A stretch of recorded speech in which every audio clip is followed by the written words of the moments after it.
Bitcoin overnight surged above 5,000. Surged. No, we don't have anything in there. All right, eBay up a couple pennies here. CRE down a little bit. That's great for us. That's great for the butterfly here. Remember, the longer it stays in this range here, around this strike, the better we are. Lyft. We talked about Lyft yesterday.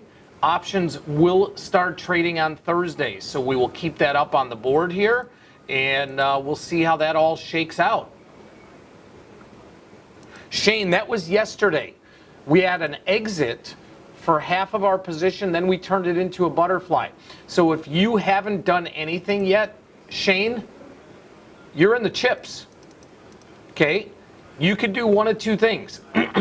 You could turn your complete position into a butterfly right now. You can collect almost $1 and then be in a butterfly for a 30-cent credit. What I would do if I were you, Shane, I would take half your position off, like we did.